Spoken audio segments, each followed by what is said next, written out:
Hello student, welcome to my YouTube channel Rohit Academy. Student, आज हम इस वीडियो में आप लोगों को बताएंगे क्लास 9 का सब्जेक्ट आप लोगों का हिंदी है। वार्षिक परीक्षा का ये आप लोगों का पेपर है 2026 का, बिल्कुल न्यू पेपर, वायरल पेपर आप लोगों के सामने लेकर के आए हैं। पेपर का जो कोड है, ये आप लोग का जो पेपर का पैटर्न है आप लोग का देखिए बाबू, GM02 भी है, क्या है GM02 भी है, NM01 भी है। और जिनका एक कोड का आता है उनके भी पेपर में यहाँ से बहुत सारे क्वेश्चन पूछे जाएंगे। ये जो पेपर है बिल्कुल वायरल पेपर, न्यू पेपर है, ईयरली एग्जामिनेशन यानी कि कह सकते हैं एनुअल एग्जामिनेशन या वार्षिक परीक्षा का ये पेपर बिल्कुल वायरल पेपर, न्यू पेपर है। सभी को स्कूल कॉलेज में, सभी डिस्ट्रिक्ट में आप लोगों का यहीं से क्वेश्चन पूछा जाएगा। पूर्णांक दिया गया 70 में 70 नंबर आप लोगों का ये दिया गया। ये पेपर हाल ही में हुआ है। आप लोग को इसका संपूर्ण हल के साथ एक एक क्वेश्चन का आंसर बता दे रहे हैं एंड आप लोग को समझा दे रहे हैं। इसको आप लोग तैयार कर लीजिएगा, ठीक है। आप लोग का खंड आ यहाँ से हमारा स्टार्ट होता है, जिसमें से हमारा क्या दिया गया, नोट दिया गया। क्या दिया गया, सभी प्रश्नों के सही उत्तर चयन करके लिखना होगा, जो कि हमारा 20 MCQ रहेगा। बाकी 50 नंबर का वर्णनात्मक क्वेश्चन रहेगा। चलिए सभी क्वेश्चन को आप लोग को बताते हैं, आप लोग को समझाते हैं, ठीक है। पहला क्वेश्चन यहाँ से हमारा स्टार्ट होता है, जिसमें से हमारा पहला क्वेश्चन दिया गया, उपन्यास सम्राट हिंदी साहित्य के किसे कहा जाता है, हमें ये बताना। तो इसका जो राइट आंसर हो जाएगा, किसे कहा जाता है, मुंशी प्रेमचंद जी को जो कहा जाता है, जो कि सी वाला यानी कि हमारा कौन सा, ये सी वाला ऑप्शन इसका राइट हो जाएगा। अगला क्वेश्चन हमारा दूसरा वाला क्वेश्चन देगा, कस्तूरबा कौन थी, यानी कि हमें ये बताना कस्तूरबा कौन थी, हमें ये बताना। तो गांधी जी की पत्नी थी। कौन थी, गांधी जी की पत्नी थी। ए वाला ऑप्शन हमारा राइट हो जाएगा। बाबू आप लोगों के डिमांड पर हम पेपर का वीडियो बनाते, लेकिन आप लोग वीडियो को शेयर नहीं करते, तो एक काम कर दीजिएगा, इस वीडियो को कक्षा 9 के यानी कि क्लास 9 के जितने भी स्टूडेंट होंगे उनके पास ये वीडियो शेयर करके पहुंचा दीजिएगा। चैनल पर नए होंगे, चैनल को आप लोग क्या कर लीजिएगा, सब्सक्राइब कर लीजिएगा, बेल आइकन दबा दीजिएगा, ठीक है। वीडियो को शेयर कर दीजिएगा, कमेंट में बता दीजिएगा कि वीडियो को शेयर कर, ताकि हमको भी तसल्ली हो जाए कि आप लोग वीडियो को शेयर कर दिए। तीसरा क्वेश्चन दिया गया, धर्मवीर भारती का जन्म हुआ था, यानी कि इनका जन्म कब हुआ था, हमें ये बताना। तो इसका जो राइट आंसर हो जाएगा 1926 में हुआ था। ऑप्शन ए वाला लॉक कर दिया जाएगा, यानी कि ए वाला ऑप्शन हमारा इसका सही हो जाएगा। अगला क्वेश्चन, चौथा क्वेश्चन देगा, सूरज का सातवां घोड़ा किसकी रचना है, यानी कि सूरज का सातवां घोड़ा जो है ये किसकी रचना, हमें ये बताना है। तो इसका जो सही आंसर हो जाएगा, ए वाला ऑप्शन राइट हो जाएगा, धर्मवीर भारती की है। किसकी है, धर्मवीर भारती की है।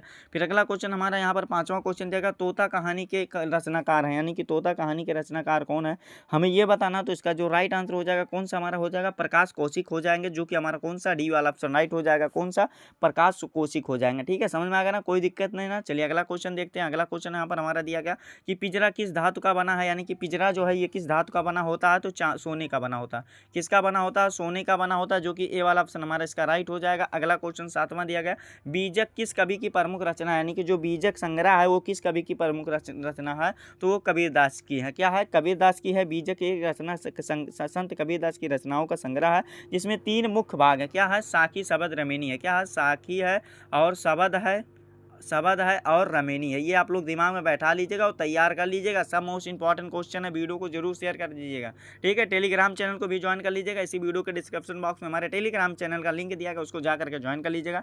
वहाँ पर सभी PDF नोट्स आप लोग को फ्री में भेज दिया जाता है, ठीक है। अगला क्वेश्चन दिया गया क्या, कि भू धातु लिट लकार उत्तम पुरुष बहुवचन का रूप है, यानी कि किस प्रकार का रूप, हमें ये बताना। तो इसका जो सही आंसर हो जाएगा, क्या राइट आंसर हो जाएगा, डी वाला ऑप्शन सही हो जाएगा। क्या हो जाएगा, डी वाला ऑप्शन हमारा इसका राइट हो जाएगा, भविष्याम हो जाएगा, ठीक है। फिर अगला क्वेश्चन दिया गया, भारत भारती का प्रकाशन कब हुआ था, यानी कि भारत भारती का प्रकाशन कब हुआ था, हमें ये बताना। तो इसका जो राइट आंसर हो जाएगा 1912 में हुआ था, जो कि ए वाला ऑप्शन हमारा इसका राइट हो जाएगा। कब हुआ था, 1912 में हुआ था, जो कि ए वाला ऑप्शन हमारा इसका सही हो जाएगा।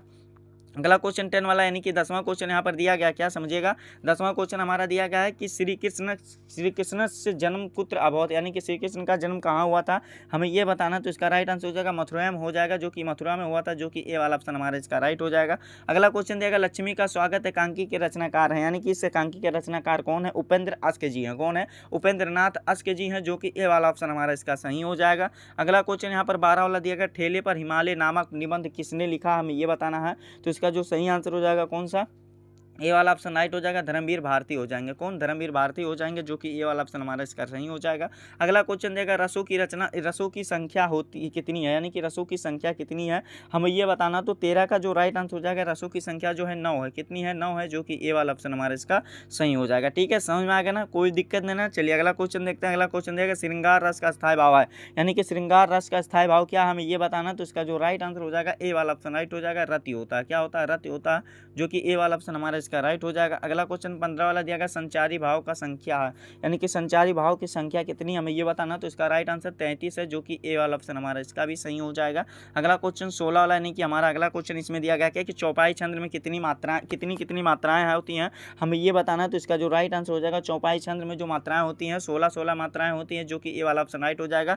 बाबू वीडियो को जरूर सभी स्टूडेंट पास, जितने भी क्लास 9 के स्टूडेंट होंगे उनके पास जरूर शेयर करके पहुंचा दीजिएगा, ठीक है। चैनल पर नए होंगे चैनल को जरूर सब्सक्राइब कर लीजिएगा आप लोग, ठीक है। अगला क्वेश्चन देखिए क्या दिया गया है कि कृपालु शब्द को शुद्ध करो, यानी कि कृपालु शब्द को शुद्ध करना है, यानी कि हमें क्या बताना है कि कृपालु शब्द को शुद्ध करके लिखना रहेगा, यानी कि शुद्ध करके हमें लिखना रहेगा। तो इसका क्या राइट आंसर हो जाएगा हमारा, इसका ए वाला ऑप्शन राइट हो जाएगा, कृपालु यही हमारा सही हो जाएगा, ठीक है। समझ में आ गया ना। फिर अगला क्वेश्चन देखिए क्या दिया गया, 18 वाला क्वेश्चन देगा विराम का अर्थ है, यानी कि विराम का क्या अर्थ होता है हमें ये बताना है। तो इसका जो राइट आंसर हो जाएगा ठहराव होता है, क्या होता है ठहराव होता है, जो कि ए वाला ऑप्शन हमारा इसका भी सही हो जाएगा। फिर अगला क्वेश्चन हमारा 19 वाला क्वेश्चन देगा हड्डी का तत्सम है, यानी कि हड्डी का तत्सम क्या होता है हमें ये बताना। तो इसका जो राइट आंसर हो जाएगा ए वाला ऑप्शन हमारा इसका भी सही हो जाएगा, क्या हो जाएगा हड्डी का अस्थि होता है, क्या होता है अस्थि होता है, ठीक है। समझ में आ गया ना, कोई दिक्कत नहीं ना। चलिए अगला क्वेश्चन 20, यानी कि लास्ट क्वेश्चन एमसीक्यू वाला जो दिया गया है, काली घटा का घमंड घटा ऊपर उपरोक्त पंक्ति में कौन सा अलंकार है हमें ये बताना। तो इसका जो राइट आंसर हो जाएगा कौन सा ऑप्शन सही हो जाएगा पता है, नहीं पता ना, तो इसका यमक अलंकार हो जाएगा। यमक अलंकार कैसे, यहाँ पर यमक अलंकार डी वाला यहाँ पर है बाबू, देखो डी वाला ऑप्शन हमारा क्या हो जाएगा यमक अलंकार हो जाएगा। कैसे हो जाएगा पता है, इस पंक्ति में घटा शब्द दो बार आया प्रयोग, जहाँ पहले घटा का अर्थ बादल होता है, दूसरे घटा का कम होना होता है, यानी कि यहाँ पर अर्थ एक ही आ गया है, उसका अर्थ बदल गया, यानी कि वाक्य एक ही है, यानी कि शब्द एक ही है, अर्थ बदल गया, तो डी वाला ऑप्शन ला कर दिया जाएगा। समझ में आ गया ना। तो इस प्रकार से हमारा 20 नंबर ये वाला कंप्लीट हो गया, क्या हो गया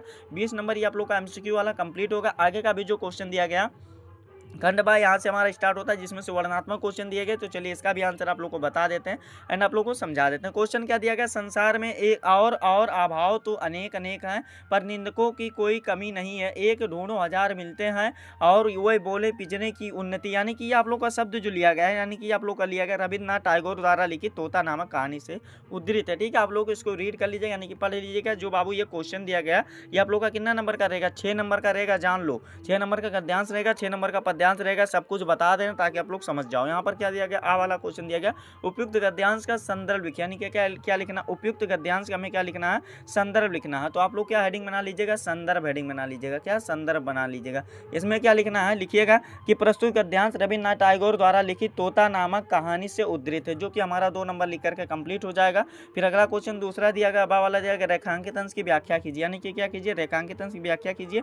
इसका आप लोग को यही रेखांकित अंश की व्याख्या करना, आप लोग को इसको शॉर्ट में बता दे रहे हैं। लिखिएगा कि गद्यांश में रेखांकित अंश का आशय यह है कि निंदकों को किसी के लाभ या उन्नत से कोई सरोकार नहीं होता, वे केवल निंदा करते हैं। इस प्रकार से हमारा ये भी 2 नंबर लिख करके कंप्लीट हो जाएगा। अगला क्वेश्चन दिया गया अभाव और उन्नति का विलोम शब्द लिखिए, यानी कि अभाव और उन्नति का हमें विलोम शब्द लिखना है। तो अभाव का विलोम शब्द हो जाएगा उपस्थिति या प्रचुरता हो जाएगा, और उन्नति का विलोम शब्द अवनति और गिरावट हो जाएगा।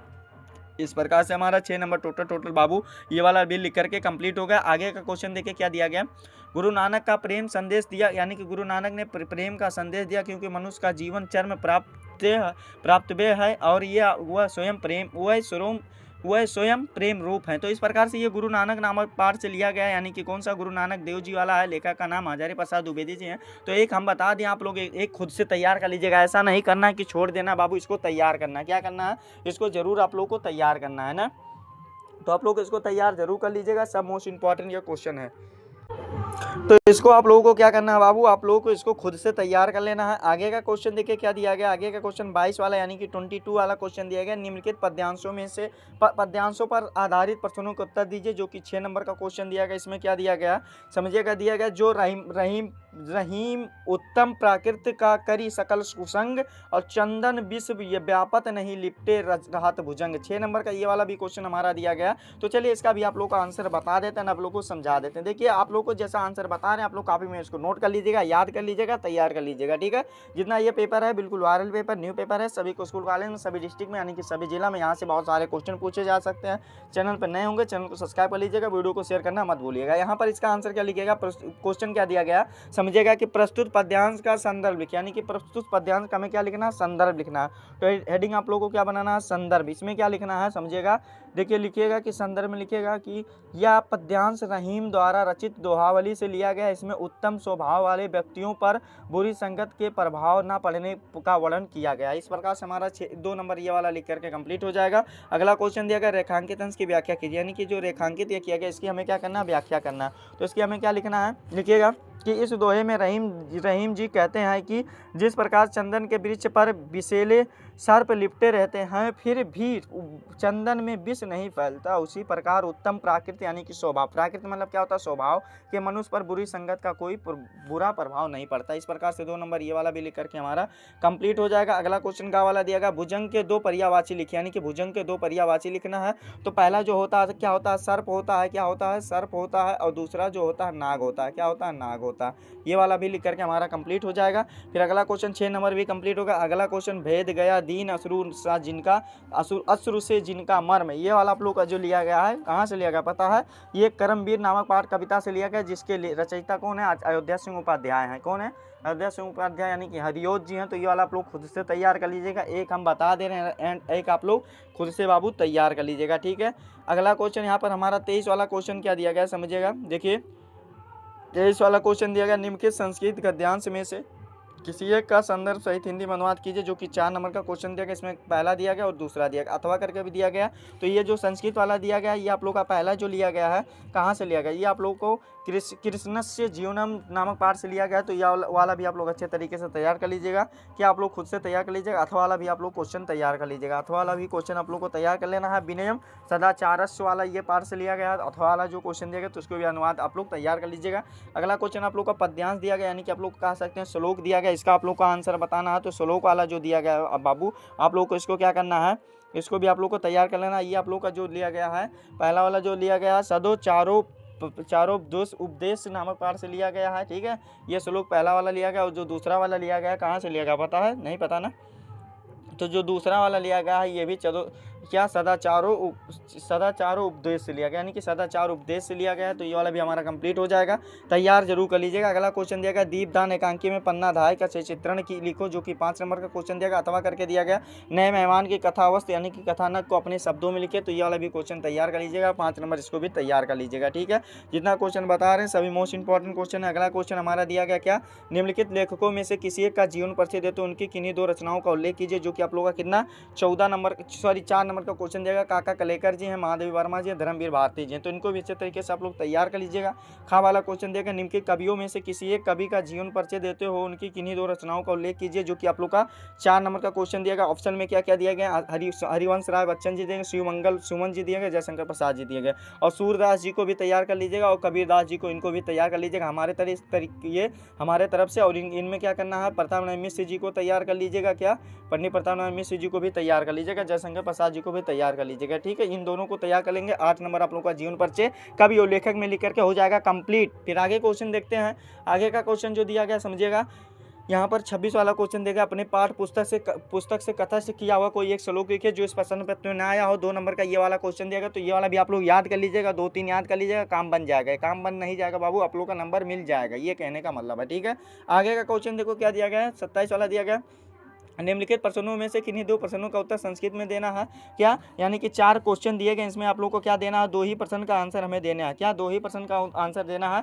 पहला क्वेश्चन का आंसर आप लोग को बता देते, देखिए क्या देगा, भक्तम किंग करोत, हमें ये बताना है। तो भक्तम ईश्वर भजत, यानी कि ईश्वर का नाम भजते हैं, यानी कि भक्त जो ईश्वर का भजन करता है, यानी कि क्या करता है, ईश्वर का भजन करता है, ठीक है। फिर अगला क्वेश्चन देगा सदाचार किम भवत, यानी कि सदाचार किम भवत, यानी कि इसका राइट उसका उत्तर जो हो जाएगा सदाचार उत्तम चरित भवत, यानी कि सदाचार अर्थ उत्तम चरित होता है, ठीक है। फिर अगला क्वेश्चन देगा रामदास कुत्र निवासित, हमें ये बताना रामदास कुत्र निवासित, तो ये हमारा यानी कि रामदास कहाँ रहता है हमें ये बताना। तो इसका राइट आंसर हो जाएगा रामदास ग्राम में निवासित, यानी कि रामदास गांव में रहता है। ये वाला भी आंसर लिख करके कंप्लीट हो जाएगा। अगला क्वेश्चन चौथा वाला दिया गया का प्रजना हिते रथ, यानी कि हमें ये बताना है रथा, तो इसका राइट आंसर हो जाएगा राजा प्रजनम हिते रथ, तो यानी कि राजा प्रजा के हित में लगा रहता है। तो ये वाला भी बाबू 4 नंबर आप लोग का लिख करके कंप्लीट हो जाएगा। 2 कोई क्वेश्चन का आंसर आप लोग को बताना था, लेकिन आप लोग को चारों का आंसर बता दें, क्यों बता दें कि आप लोग को याद हो जाएगा, तैयार हो जाएगा, ठीक है।